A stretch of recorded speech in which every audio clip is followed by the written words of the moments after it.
той час як Кордова була місцем сліпучої слави та блиску, який затьмарював інші міста Європи, поки нею керували маври, Гранада стала останньою мусульманською столицею у дні заходу ісламської цивілізації в Аль-Андалус. Наш сьогоднішній маршрут буде присвячений не лише історії одного з найвизначніших міст Іспанії, але ми також отримаємо справжню естетичну насолоду від вражаючої архітектури, прогулюючись славетною Гранадою. Це процвітаюче місто з населенням більше 300 тисяч людей розкинулося біля підніжжя, вкритих снігом гір С'єра-Невада. Перше зареєстроване поселення іберів датується тут ще 7 століттям до нашої ери. Далі, як уже традиційно для Іспанії, римляни визнали її територією імператора Цезаря і назвали Іліберіс. В 7 столітті нашої ери мусульмани перетнули Гібралтарську протоку і завоювали майже всю Іспанію, перейменувавши місто на Ільберу або Ельвіру. Але особливою популярністю воно не користувалося, поки в зеніті слави були сусідні регіони, такі як відомо у всьому світі Кордова. Все змінилося, коли у Кордовському халіфаті стався переворот, і дворяни захопили владу еміра, започаткувавши нову правлячу династію – Зіриди. Вони перенесли столицю своєї держави до Ельвіри, яку назвали Медіна Гранада. Імовірно, назва походить від плоду граната, зображеного на сучасному гербі міста.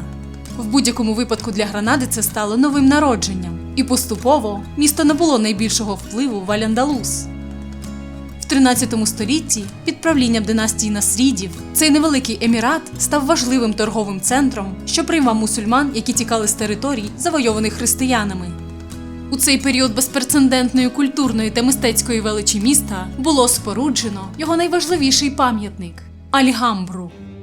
Будівництво комплексу почав засновник династії Насрідів Мухаммед ібн Аль-Ахмар у 1238 році на місці давньоримської укріпленої фортеці, а закінчилося спорудження залів, в тому числі і найвідомішого Палаціо Назарієс, аж у 14 столітті Мохаммедом V, представником все тієї ж династії. Таким чином, Альгамбра стала резиденцією правителів династії Насрідів, демонструючи їх владу та силу аж до 15 століття, коли місто завоювали християни. Але результат вийшов настільки прекрасним, що Альгамбра і досі вважається середньовічним чудом світу, а також найчарівнішою архітектурною спорудою у всій Іспанії. Калат Альгамбра, або Червона фортеця, названа так, тому що місцевий ґрунт пофарбував камінь, з якого він побудований, у червонуватий відтінок. Найбільше чудо Альгамбри у його таємниці, тому що про життя в цьому палаці невідомо майже нічого.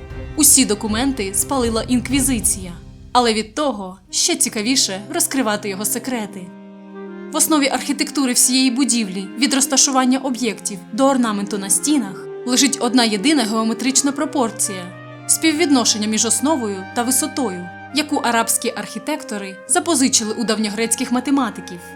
Тож своєю досконалістю цей палац завдячує граничній простоті та суворій пропорції в розрахунках. Геніальність завжди приховується в простоті. І завдяки цьому в мавританській архітектурі відчувається якась магія, ніби вас оточує щось чарівне. Весь комплекс Альгамбра складається з палаців, мечетей, лазень та інших будівель, оточених 2-кілометровою фортечною стіною.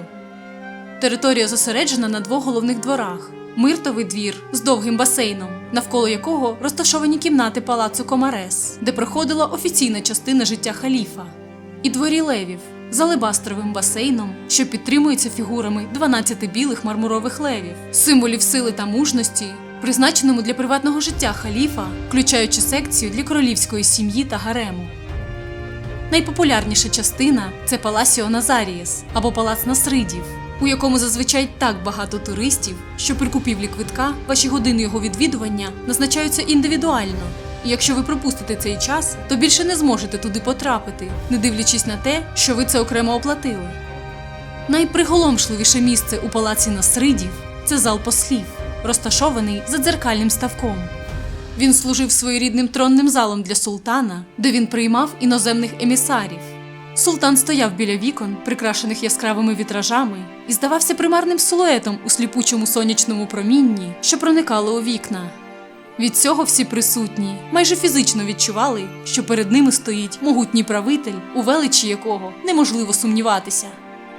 Кожна деталь у оздобленні цього палацу – частина продуманої схеми. Стіни і віконниці прикрашені хитромудрими геометричними візерунками. Дерев'яна кесонна стеля, яка складається у головоломку із 8000 частин, символізує складність нескінченного всесвіту Аллаха. І всюди арабська каліграфія, вірші та хвалебні рядки з Корану. В мусульманській релігії заборонено зображати живих істот, бо це вважається Божою роботою. Тому вони все прикрашають текстами. Найчастіше за все в Альгамбрі повторюється фраза «Тільки Бог перемагає». Її можна зустріти тут 9000 разів. Як і султан 600 років тому, із палацу ми можемо втекти у найдосконаліший арабський сад в Андалусії. Він являється ідеальним відображенням опису раю в Корані. Навіть його назва «Генераліфе» означає «райський сад». Вода, така рідкісна і дорогоцінна в більшості ісламського світу, вважається найчистішим символом життя. Безліч грайливих фонтанів і басейнів ніби безпрестанно розповідають вам про давно забуте минуле, коли в цих садах відпочивали і прогулювались люди іншої епохи, приховуючи свої тихі таємні розмови за шумом води. Не дивлячись на оточуючий халіфа безмежний спокій у палаці, у 15 столітті конфлікти з християнами на півострові дедалі загострювалися, а політична нестабільність ставала все більш помітною. До кінця 15 століття Гранадське королівство стало майже останнім оплотом насрідів на Піренейському півострові, тримаючись лише завдяки торговим угодам з християнськими королівствами і постійно сплачуючи їм данину. Але після одруження Фердинанда, короля Арагону, і Ізабелли, королеви Кастилії, які об'єднали і свої королівства, і зусилля по витісненню маврів з Іспанії, тиск на Гранаду став майже нестерпним, і війська католицьких монархів оточили місто. Цей конфлікт тривав 10 років, поки Мухаммед XII Боабділ, останній король насрідів, не підписав капітуляцію Гранади 25 листопада 1491 року та передав ключі від міста новим правителям. Піренейський півострів повністю опинився під християнським правлінням, а Гранада була освячена як важливий християнський центр.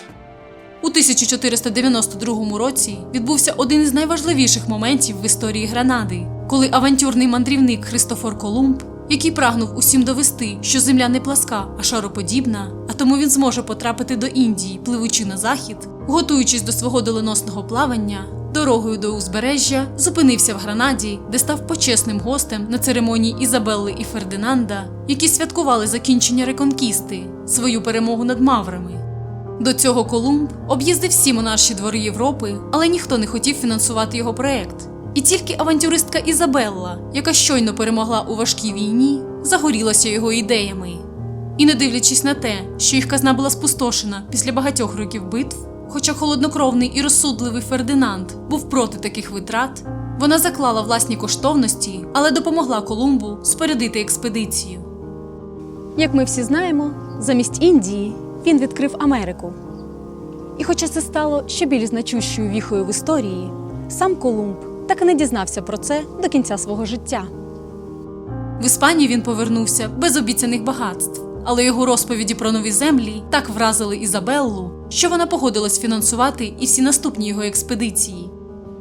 В результаті цього плавання європейці закріпилися на новому континенті, а Іспанія отримала значні колонії. Це, як і перемога над мусульманами на Заході, стало віхою не тільки в історії самої Іспанії, але й всієї Європи. Епоха середньовіччя добігла кінця, а на зміну їй прийшла нова влада та ера відкриттів. Це заклало передумови до початку Золотого віку в Іспанії, коли вона стала найбільшою на землі імперією. А король Карл V Габсбург, імператор Священної Римської імперії 16 століття, всього за одне покоління став найвпливовішою людиною у світі. В цей час відбувся процес кастильєзації Гранади, коли мечеті були зруйновані, а нові споруди і церкви будувалися навмисно такими холодно-представницькими, як цей ренесансний палац, який Карл поставив прямо посеред території Альгамбри, хоча це зовсім не поєднувалось у стилі. Зате справляло потрібне враження. Завойовники цивілізації будують свою резиденцію поверх палацу ворога. Тепер ніхто не має права сумніватися у повноті їх влади. Не дивлячись на всю невідповідність, палац Карла V, побудований у формі кола в квадраті посеред Альгамбри, вважався найкращим палацом епохи відродження у всій Іспанії. Хоча сам Карл майже ніколи не жив в Іспанії, за що отримав прізвисько «відсутній король». До речі, цей палац так і не був добудований, тому що король дуже швидко втратив до нього інтерес. Лише в 20 столітті вдалося повністю закінчити його дахи, і з 1939 року він використовується як музей. Ще одна важлива споруда часів Карла V – це собор Гранади, зведений за тим же принципом, як і його палац. Конструкцією стала тріумфальна арка, побудована над зруйнованою мечеттю, щоб показати велич переможців над переможеною мавританською цивілізацією. Поруч із кафедральним собором розташована королівська каплиця, яка вважається головним християнським місцем Гранади. Тут, згідно їх бажанню, поховані Ізабелла Кастильська та Фердинанд Арагонський разом зі своїми дітьми Філіпом Красивим і Джоанною Божевільною. Їх гробниці оформлені у ренесансному стилі з дуже живими і реалістичними портретами. Здається, ніби вони прославляють гуманістичний дух відродження, а разом з ним і багатообіцяючи майбутній Іспанії. Понад 2 століття, поки Андалусією правили насріди, Гранада була найвеличнішим містом в Іспанії. Але після падіння Мавританської імперії на Піренейському півострові місто втратило своє стратегічне значення і поринуло в довгий сон. Сучасна Гранада – це чудове поєднання мавританського та християнського минулого. І це найкраще помітно у кварталі Аль-Байзін, середньовічному мавританському кварталі з живим серцем сучасної Гранади. Він розташований на протилежному пагорбі від Альгамбри і представляє собою переплетення вузьких провулків із високими білими будиночками, які, здається, вросли у сам гірський схил. Також тут розташована сучасна мечеть, побудована в 2003 році для мусульманського населення Гранади, яка складає понад 10% його жителів.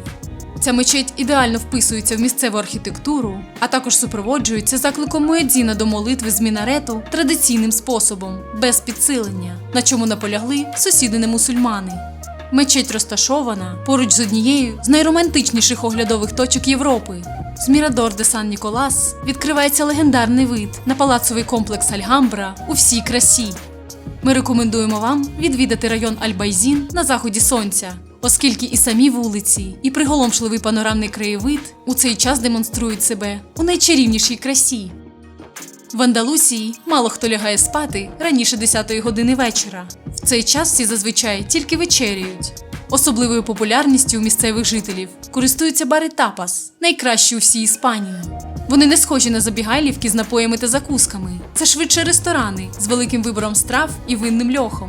Але насамперед тапас – це місце зустрічей та важливий центр суспільного життя. Назва тапас означає «трохи закуски», а дослівно кришка або блюдечко. Мабуть, раніше тут накривали закуски блюдцями від мух. В більшій частині Іспанії за тапас потрібно платити окремо, але в Гранаді ви отримуєте його безкоштовно і з кожним замовленим напоєм. Якщо у вас залишиться час, прогуляйтеся мальовничою вулицею Каррера дель Дарро. Ця брукована вулиця вздовж річки Дарро дуже мальовнича і романтична, хоча колись в давнину вона мала іншу славу. Її називали Пасео де лос Трісес – проїзд скорботних, тому що саме цією дорогою рухалися до кладовища похоронні процесії. А в наш час це популярне місце для фотографування з видами на Альгамбру, яка приведе вас до Ель-Банюело, так і до Каса де Зафра. Ель-Банюело – стародавній арабський хамам 11 століття, а Каса де Сафра – історичний музей, розташований у будинку 14 століття. За останні роки Гранада стала університетським містом Південної Іспанії, де навчається понад 80 тисяч студентів. Також це резиденція Верховного суду Андалусії, регіональної бібліотеки, Центру музичної документації. Її офіційний титул звучить як дуже шляхетне, дуже вірне, відоме, велике, знамените та героїчне місто Гранада. А чарівні пам'ятки і мальовнича природа роблять місто одним із найбажаніших туристичних точок світу.